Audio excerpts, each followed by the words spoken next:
Friends, I hope आप सभी बहुत अच्छे हो गए। तो वेलकम बैक टू संज्ञान क्लासेस। और हम लास्ट क्लास में जैसे कि बात कर रहे थे रेजोनेटिंग स्ट्रक्चर्स की स्टेबिलिटी के ऑर्डर के बारे में, तो वो सब हमने कंप्लीट कर लिया था। तो हम आज आप काफी सारे एग्जाम्पल्स भी किए थे, और एग्जाम्पल्स तो वैसे ही बहुत इंपॉर्टेंट होते हैं। तो आज हम बात करने वाले हैं एप्लीकेशंस ऑफ रेजोनेंस के कुछ स्टार्टिंग के पॉइंट्स, और उसके बाद हम बात करेंगे कुछ some important points regarding resonance and what is the special cases about it. Okay, so let's start. तो पहला पॉइंट आता है एप्लीकेशन ऑफ रेजोनेंस। तो एप्लीकेशंस में शुरुआत में मतलब क्या होता है रेजोनेंस की एप्लीकेशन में? सबसे पहले तो बेसिक एप्लीकेशंस होती है। The first application is to determine the stability of alkenes, alkynes, carbocation, free radical, carbon anion. तो इन सब की स्टेबिलिटी को हम डिसाइड करते हैं। सेकंड आता है हमारे पास बॉन्ड लेंथ के बारे में। तो बॉन्ड लेंथ क्या होती है? बॉन्ड लेंथ अपनी कार्बन कार्बन बॉन्ड लेंथ जो आपने पढ़ा होगा केमिकल बॉन्डिंग में भी, कि bond length is inversely proportional to bond order. तो जितनी ज्यादा डबल बॉन्ड या अनसैचुरेटेड कैरेक्टर होगा कार्बन कार्बन के बीच में, उसकी उतनी कम बॉन्ड लेंथ होगी। तो वो रेजोनेंस जैसे जैसे बढ़ता जाता है उसका पार्शियल डबल बॉन्ड कैरेक्टर कम होता जाता है। ऐसे उसकी बॉन्ड लेंथ के बारे में हम डिस्कस करेंगे। और एक थर्ड पॉइंट और उस पहले अपन दोनों ग्रुप के लिए आगे डिस्कस करते हैं।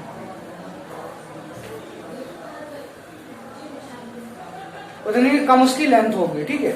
ये भी हम आगे पढ़ेंगे। आपने केमिकल बॉन्डिंग में भी पढ़ा होगा कि बॉन्ड ऑर्डर ज्यादा तो बॉन्ड लेंथ कम। तो और थर्ड पॉइंट आता है in electronic nature, in determine electronic nature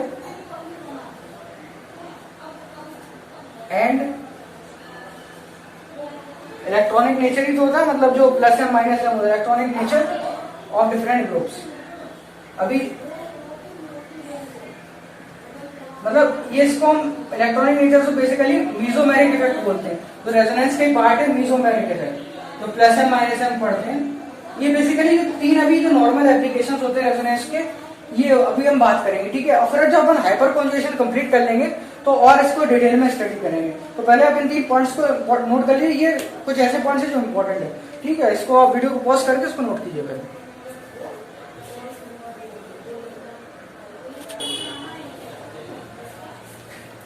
Alright, so let's discuss some more important points that are basically some important points regarding resonance that comes in order. Okay, तो जब भी हम बात करेंगे कि कैसे हम स्टेबिलिटी डिसाइड करते हैं रेजोनेंस के, और जो डिफरेंट टाइप ऑफ मतलब रेजोनेटिंग स्ट्रक्चर्स हैं, दो अलग कंपाउंड्स हैं मान लीजिए, उनकी स्टेबिलिटी कैसे डिसाइड करते हैं, तो कुछ पॉइंट्स आते हैं अपने दिमाग में। मतलब कुछ ऐसे नियम बना रखे हैं कि, तो सबसे पहला जो पॉइंट होता है उसके बारे में हम बात करते हैं कि the molecule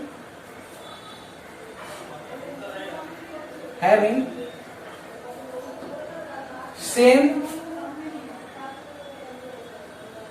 resonating structure, identical होने मतलब आइडेंटिकल रेजोनेटिंग स्ट्रक्चर है। अगर आइडेंटिकल रेजोनेटिंग स्ट्रक्चर है तो उसकी स्टेबिलिटी ज्यादा होगी। The molecule having same RS is more stable,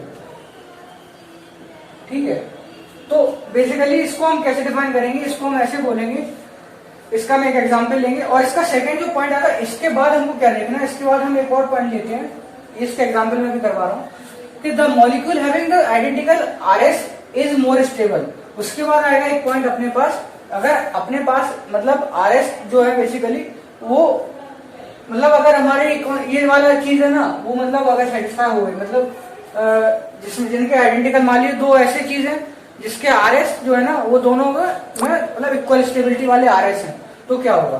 तो हमारे पास एक कॉन्सेप्ट आएगा कि molecule having identical Rs will be more stable. उस पर एक कॉन्सेप्ट आएगा हमारे पास कि the more the Rs, more the number of Rs then more stability. मतलब कि अगर मान लीजिए कोई ऐसा केस भी आ रहा है कि जिनके आरएस तो सेम है, लेकिन उनमें जिसके जितने ज्यादा रेजोनेटिंग स्ट्रक्चर्स होंगे उसकी उतनी ज्यादा स्टेबिलिटी होगी। अब इसके एग्जांपल्स करते हैं। तो पहले वाले का एग्जांपल करते हैं कि जिसके मतलब आइडेंटिकल बनते हैं। तो एक कार्बोक्सिलेट आयन ले लेते हैं, ये कार्बोक्सिलेट आयन है, और एक ले लेते हैं हम फिनॉक्साइड आयन। एक फिनॉक्साइड आयन हो गया, ठीक है। तो इसके जो आरएस है ना, ये दो ही आरएस बनेंगे, इसके 2 आरएस होंगे। इसका जो आरएस बनेगा ना वो एक ऐसा बनेगा और एक इधर ये डबल बॉन्ड आके ऐसा लग जाएगा। तो भाई साहब ये दोनों तो आइडेंटिकल है ना, ये दोनों आइडेंटिकल है। अब इसका देख लीजिए, इसका क्या आएगा, इसका ऐसा हो जाएगा। तो ये कैसा बनेगा सर, ये ऐसा बनेगा, डबल बॉन्ड हो, ये नेगेटिव चार्ज, ये ऐसा, फिर ये इधर आएगा, ये इधर चला जाएगा, तो ये कैसा बन जाएगा, वो बेंजीन जैसा। आपको तो सब पता ही है, आप होशियार हो। ये नेगेटिव, फिर ऐसा बन जाएगा, फिर ये इधर जाएगा, ये इधर जाएगा और ये इधर चला जाएगा। तो ये क्या हो गया, ये इधर आ गया, ये इधर आ गया, ये इधर आ गया, डबल बॉन्ड हो गया। अब ये इधर जाएगा, फिर ये इधर चला जाएगा। तो बेंजीन के जैसे आप रेजोनेटिंग स्ट्रक्चर बनते हैं ना, तो ये चीज बन गई। तो आप देखिए ना कि यहाँ पर जो मतलब स्टेबिलिटी के बारे में हम बात कर रहे थे, तो यहाँ इसके कितने सारे आरएस हो गए, 1 2 3 4 5 आरएस है भाई साहब। इसके 5 आरएस है, इसके 2 आरएस है। फिर भी हमने क्या बोला, पहले हमें ये चेक करना है कि दोनों की ऑर्डर वाइज फॉलो करना है। तो हमको सबसे पहले ये देखना कि आइडेंटिकल आरएस किसके हैं। तो इन दोनों के आरएस जो है आइडेंटिकल है, इन दोनों के आइडेंटिकल आरएस है, तो इसकी स्टेबिलिटी ज्यादा होगी, स्टेबिलिटी इसकी ज्यादा होगी इस वाले से। इसके आरएस जो है अनआइडेंटिकल है, अनआइडेंटिकल है, डिफरेंट है, डिफरेंट। तो दोनों के जो आरएस डिफरेंट है, तो जाहिर सी बात है ना कि जो आइडेंटिकल होंगे उनकी स्टेबिलिटी ज्यादा होगी। तो पहला ये वाला पॉइंट अपना कवर हो जाता है इसके साथ साथ। और सेकेंडली हम बात करेंगे अभी सेकेंड वाले एग्जाम्पल। तो पहला वाला पॉइंट इसमें कवर हो गया ना, 5 आरएस है, लेकिन अब इसका आरएस बनाएंगे, मतलब जो रेजोनेंस हाइब्रिड बनाएंगे कैसा बनेगा, RCO और ये ऐसा आ जाएगा, इसका पार्शियल नेगेटिव। और इस वाले का कैसा बनेगा, इस वाले कुछ ऐसा बन जाएगा। तो ये O है, तो इसमें पार्शियल नेगेटिव और ऐसा करके बेंजीन की रिंग बन जाएगी। तो इसमें जो पार्शियल नेगेटिव चार्ज है ना, तो आप इसमें देखिए इसकी स्टेबिलिटी ज्यादा क्यों आ रही है, क्योंकि इसमें जो पार्शियल नेगेटिव चार्ज है ना, वो ऑक्सीजन और ऑक्सीजन पे ही डिस्पर्स हो रहा है। और यहाँ पर जो पार्शियल नेगेटिव चार्ज है ना, वो कार्बन पे भी जा रहा है। तो ऑक्सीजन ज्यादा इलेक्ट्रोनेगेटिव है ना, तो ऑक्सीजन पे तो ज्यादा स्टेबल होगा। इसकी ऑक्सीजन की जो इलेक्ट्रोनेगेटिविटी है ना, वो ज्यादा होती है कार्बन से। तो इसलिए इसकी जो इलेक्ट्रोनेगेटिविटी ज्यादा होगी, तभी तो ये इलेक्ट्रोनेगेटिविटी ज्यादा, तो इस पर पार्शियल नेगेटिव चार्ज ज्यादा स्टेबल होगा। और यहाँ कार्बन 3 कार्बन पे भी हो रहा है पार्शियल नेगेटिव चार्ज, इस वजह से इसकी स्टेबिलिटी कम मानी जाती है। तो इसको आप नोट कर लीजिए, इंपॉर्टेंट कॉन्सेप्ट है, तो आपको क्रम से फॉलो करना है, पहला पॉइंट और दूसरा पॉइंट। अभी आप इसको नोट कर लीजिए, फिर सेकंड पॉइंट डिस्कस करते हैं। आइए,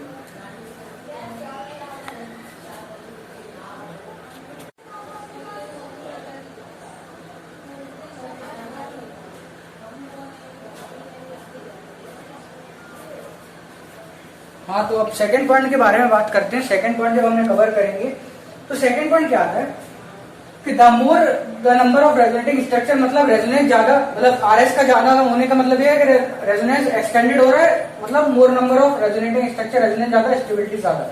सीधी सी बात अगर हम बात करें सेकंड पॉइंट का, तो इसका मतलब ये रेजोनेंस ज्यादा, स्टेबिलिटी ज्यादा। सिंपल कॉन्सेप्ट है, केमिकल बॉन्डिंग का ही है और आपने पढ़ रखा होगा, फिर हम यहाँ बात कर रहे हैं। तो अब जाहिर सी बात है कि सल्फोनेट आयन है, ये कार्बोक्सिलेट आयन है, सल्फोनेट आयन, नाम भी याद करते रहो भाई साहब, को थ्योरी में आ जाए। सल्फोनेट आयन, कार्बोक्सिलेट आयन,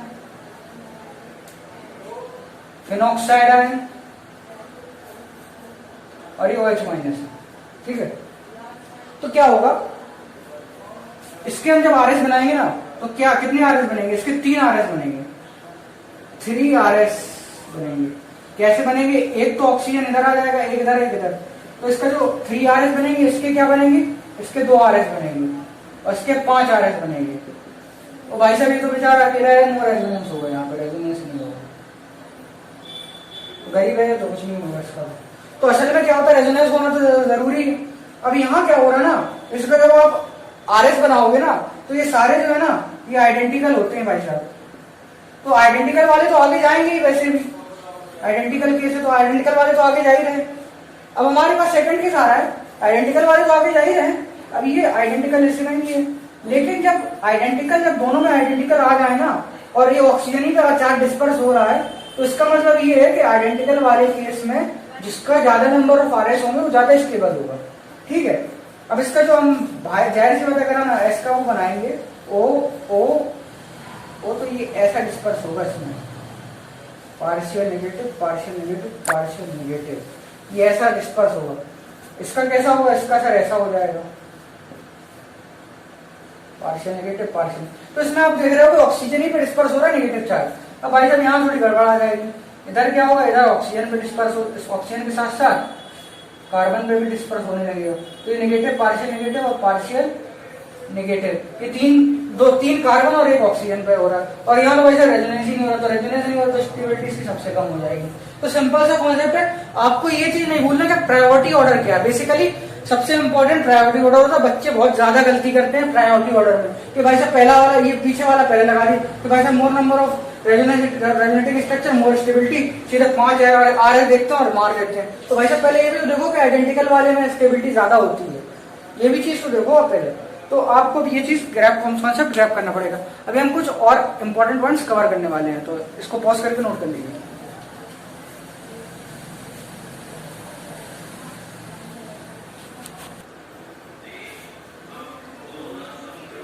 तो अब आप बात करते हैं क्या, अब बात करेंगे हम कि बेंजीन के जब क्या होता था, number of molecules having more benzenoid, मतलब एक अगर स्ट्रक्चर है जिसमें बेंजीन लाइक रिंग फॉर्म हो रही है तो वो ज्यादा स्टेबल होगी, क्योंकि वो एरोमेटिक होती है, हम आगे पढ़ेंगे।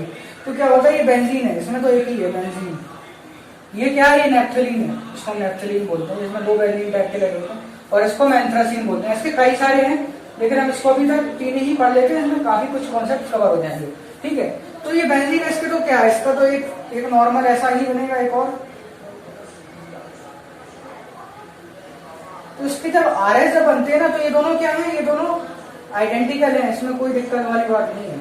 लेकिन जब नेप्थलीन का केस आया ना, तो नेप्थलीन का केस में एक तो ऐसा बन जाएगा और एक ऐसा भी तो बनेगा सर, इसमें सर एक ऐसा भी तो बनेगा केस, एक ऐसा भी तो केस बनेगा। हाँ सर ऐसा भी तो बनेगा, हाँ सर ऐसा बनेगा। तो हम इसमें एक चीज बहुत गौर करने वाली है कि इसमें जो बेंजीन वाले है ना, इसमें क्या एक ही बेंजीन आ रहा है, इसमें 2 बेंजीन आ रहा है। तो इसको जब हम प्रैक्टिकली एनालिसिस करते हैं कि रेजोनेटिंग स्ट्रक्चर जब बनते हैं, तो इसकी पॉसिबिलिटी अप्रोक्स 67% होती है और इसकी 33% होती है बनने की पॉसिबिलिटी, जो है प्रोबेबिलिटी। समझ में आ रहा है आपको क्यों होती है, क्योंकि इसमें 2 बेंजीन के स्ट्रक्चर है, इसमें एक बेंजीन का स्ट्रक्चर है। इसमें एंथ्रासीन में क्या हो जाएगा, एंथ्रासीन में भी कुछ ऐसा ही सीन बनेगा।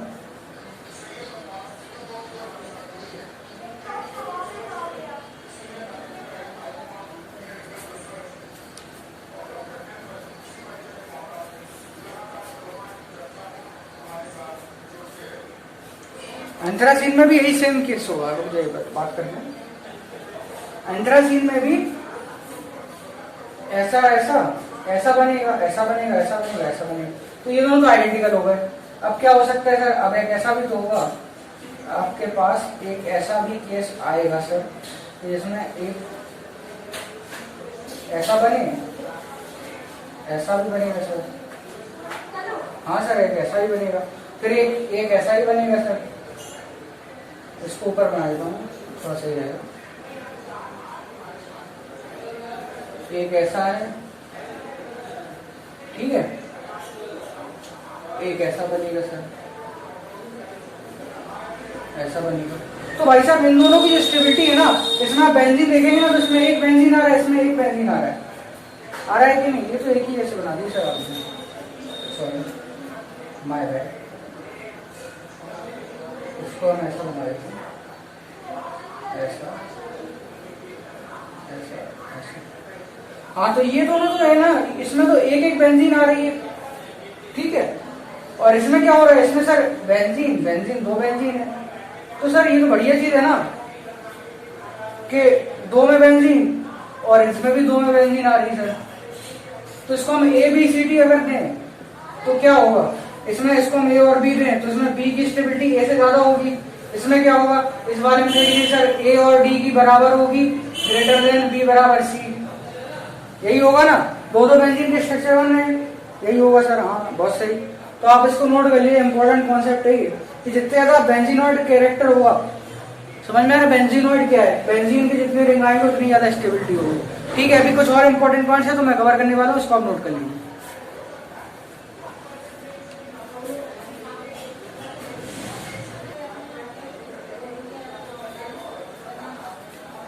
देखिए आगे बढ़ते हैं, सब इंपॉर्टेंट पॉइंट्स में ही आगे एक इंपॉर्टेंट पॉइंट आता है कि the compound in which resonance is present is more stable. पहले ही बात कर चुके, इसको ऑल नोट कर लीजिए कि जिस भी कंपाउंड में रेजोनेंस है उसकी स्टेबिलिटी जिसमें रेजोनेंस नहीं है उससे ज्यादा होगी, जाहिर सी बात है, आप जानते हैं, आप बहुत होशियार है।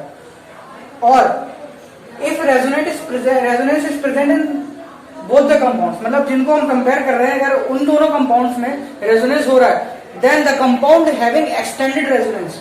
What do we mean by extended resonance is nothing but कि जिसमें ज्यादा दूरी तक रेजोनेंस हो रहा है, मतलब जिसमें ज्यादा रेजोनेंस हो रहा है, जिसके ज्यादा आरएस बन रहे हैं, एक्सटेंडेड रेजोनेंस का मतलब यही है कि वो ज्यादा स्टेबल होगा। सिंपल सा कॉन्सेप्ट है। तो let's take some important examples, basic example, not so deep examples, just normal examples, that like we are just calculating CH2 double bond CH, C double bond CH double bond CH, CH double bond CH2. That's one, and then this one CH3 CH2 double bond CH, CH double bond CH2, and the third one is CH3 CH2 double bond CH double bond single bond CH and CH2.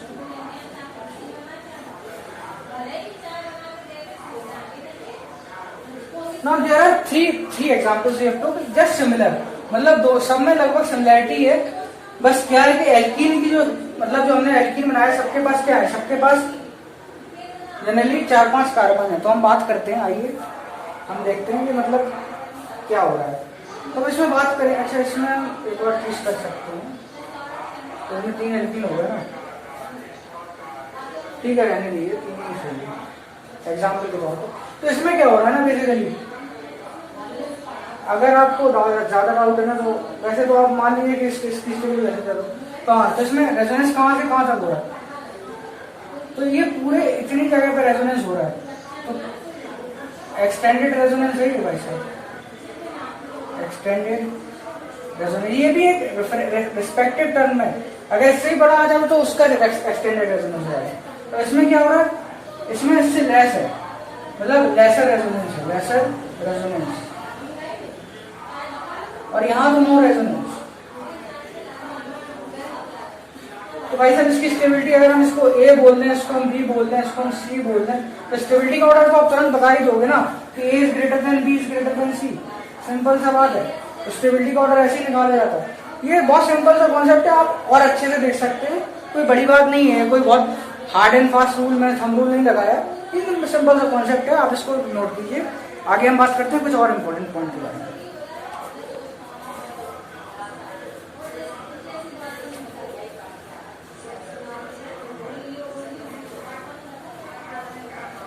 अब एक और जो बहुत important point है, last point है, इसके बारे में डिस्कस करते हैं कि the compound having linear conjugation would be more stable then compound having cross conjugation. अब भाई साहब लोग बहुत भयंकर कंफ्यूज हो जाते हैं कि लीनियर कॉन्जुगेशन क्या, क्रॉस कॉन्जुगेशन क्या, जो बीच में शुरू होता है वो लीनियर होता है, क्रॉस होता है, ऐसा कुछ नहीं, सिंपल सा कॉन्सेप्ट है। लीनियर क्या होता है, लीनियर ही होता है, क्रॉस क्या होता है, ये होता है, ठीक है। तो आप एक बात जान लीजिए, क्रॉस का मतलब ऐसा भी नहीं है, इसको हम कार्बन की भाषा में टी समझ सकते हैं, टी मान लो, ये लीनियर हो गया, क्रॉस हो गया। तो असल में क्या होता है कि लीनियर कॉन्जुगेशन में क्या है कि चार्ज एक डायरेक्शन में फ्लो होता है, मतलब अगर ऐसा ऐसा जा रहा तो ऐसा ऐसा जाएगा, ऐसा जा रहा तो ऐसा जाएगा, मतलब कुल मिला के। अब इसमें क्या होता है कि एक रेजोनेटिंग स्ट्रक्चर में तो इधर भाग रहा है, फिर वापस आएगा इधर, फिर इधर जाएगा, तो ये थोड़ी इसकी स्टेबिलिटी कम होती है, मतलब। और ये कब हमको लगाना है ये कॉन्सेप्ट पता है कब वैलिड है, व्हेन, स्टार मार्क करके लिख लेना, when there is similar extent of resonance। भाई साहब लोग कहीं भी लगाए पड़े रहते हैं, मतलब एक बार बता दूं आपको, पता चले इन दोनों में तो चलो ठीक है लग रहा है, एक ऐसा केस आ गया कि इसमें मान लीजिए एक और हमने कार्बन लगा दिया होता, हमने ऐसा करके CH double bond CH double bond CH2 ऐसा कुछ कर दिया होता, तो भाई साहब इसमें भी वो लगाने लग जाते हैं, कैसे हो जाएगा भाई, ये तो एक्सटेंडेड रेजोनेंस का पार्ट हो गया ना, समझ में आ रहा है। तो पहले हमको एक्सटेंडेड रेजोनेंस देखना है, समझ में आ रहा है, पहले हमको एक्सटेंडेड रेजोनेंस, तभी तो हम ये प्रायोरिटी डिसाइड करते हैं हम कोई भी पॉइंट डिस्कस करते हैं तो पहले हमको वो वाला पॉइंट देखना है, ठीक है। फिर जब सीधी बात है कि जब एक्सटेंड, सिंपल सा कॉन्सेप्ट है, बहुत इजी कॉन्सेप्ट है लीनियर, लेकिन लगाना कब है? लगाना तब है कि जहां पर हमारा जो लेंथ है ना, जहां जितने में रेजोनेंस हो रहा है वो बराबर हो। अब यहाँ जैसे हम बात करेंगे तो यहाँ कितने कार्बन है? यहाँ 6 कार्बन है। 6 कार्बन के बीच में ही पाई बॉन्ड का डिस्ट्रीब्यूशन हो रहा है, पाई डिस्ट्रीब्यूशन। अब भाई साहब पता चले यहाँ 8 कार्बन में हो रहा है और फिर लीनियर एक में 8 है एक में 6 है, उसमें आप कर रहे हो तो वो कॉन्सेप्ट गड़बड़ा जाएगा। तो ये 6 कार्बन पाई डिस्ट्रीब्यूशन हो रहा है, इसमें भी 6 कार्बन पाई डिस्ट्रीब्यूशन हो रहा है, ठीक है। तो अब इसमें स्टेबिलिटी डिसाइड कर सकते हैं किससे? अब इसमें दोनों में 6 में डिस्ट्रीब्यूशन हो रहा तो इसकी स्टेबिलिटी ज्यादा होगी क्योंकि ये लीनियर है, लीनियर कॉन्जुगेशन है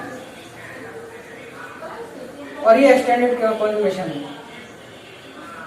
चीज को समझिए आप कंफ्यूज पता कब होते हैं? जब आप अलग अलग कॉन्सेप्ट अलग अलग जगह लगाने लगते हो। पहले एक्सटेंडेड की बदली आप क्रॉस लगाने लगो, लीनियर लगा तो फिर गड़बड़ हो जाएगी। अब जैसे इस एग्जाम्पल समझिए, ये बहुत इजी एग्जाम्पल है, आसान भी, इजी और अच्छा भी है, इंपॉर्टेंट भी है।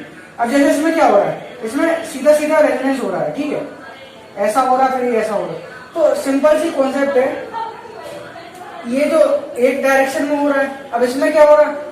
ये ऑक्सीजन इधर जा रहा है, ऑक्सीजन इधर जा रहा है, और इसमें भी एक ही डायरेक्शन में हो रहा है। तो सर अब गलती लोगों का ऐसा भी तो कर सकते हैं, सर ये भी लीनियर ये भी लीनियर, तो इन दोनों की स्टेबिलिटी ज्यादा इसकी कम। नहीं, पहले हमको क्या लगाना है? पहले हमको कॉन्सेप्ट लगाना है एक्सटेंडेड रेजोनेंस का। तो इन दोनों में क्या हो रहा है? इन दोनों में एक्सटेंडेड रेजोनेंस हो रहा है, ऊपर लिख देता हूं मैं, देखिए एक्सटेंडेड रेजोनेंस हो रहा है इन दोनों में। इसके कंपेरिजन में इसमें एक्सटेंडेड रेजोनेंस हो रहा है, इसमें लेसर रेजोनेंस हो रहा है इस वाले में। तो भाई साहब इसको अगर हम ए और ए बी सी दे दें ना, तो इसकी स्टेबिलिटी का ऑर्डर क्या हो जाएगा? A is greater than B is greater than C. ये दोनों क्या है? ये क्या ए क्या है? ए के साथ क्या हो रहा है? लीनियर कॉन्जुगेशन हो रहा है। बी में क्या हो रहा है? क्रॉस हो रहा है। और सी में क्या है? लेसर रेजोनेंस है। इन दोनों में एक्सटेंडेड है, इसमें लेसर कॉन्जुगेशन है। तो आपको ये कॉन्सेप्ट समझना हो, ग्रैब करिए इस कॉन्सेप्ट को, बहुत इंपॉर्टेंट कॉन्सेप्ट है कि जब रेजोनेंस होता है तो आपको किस प्रायोरिटी, मतलब बेसिकली ऑर्गेनिक केमिस्ट्री में बहुत सारे पॉइंट्स होते हैं, ठीक है, मतलब स्टेबिलिटी डिसाइड करने के अलग अलग पॉइंट्स होते हैं, कैसे आपको मतलब हर चीज करनी, तो उसका एक प्रायोरिटी ऑर्डर होता है। अगर आप उस ऑर्डर को डिस्टर्ब करोगे तो आप हमेशा गलत करके आओगे सवाल। 4 नंबर तो जाएंगे, 1 और 2 और चले जाएंगे, ठीक है। तो आपको हमेशा प्रायोरिटी ऑर्डर याद रखना है। मैं आपको इसलिए पहले ही प्रायोरिटी ऑर्डर बता देता हूँ कौन सी चीज कब यूज करनी है। ये कई जगह आप पढ़ लेते हो, आप काफी सारी चीजें दिमाग में रख लेते हो, लेकिन आपको प्रायोरिटी ऑर्डर नहीं पता रहता। आपको ये तो पता है कि 6 जिसके आगे ज्यादा स्टेबिलिटी है, लेकिन आपको ये नहीं पता कि जो आइडेंटिकल है उनकी स्टेबिलिटी और ज्यादा होती है, तो फिर आप गड़बड़ कर दोगे, आंसर आता हुआ भी आप गलत कर दोगे। तो आप इस चीज को समझिए कॉन्सेप्ट को, ठीक है।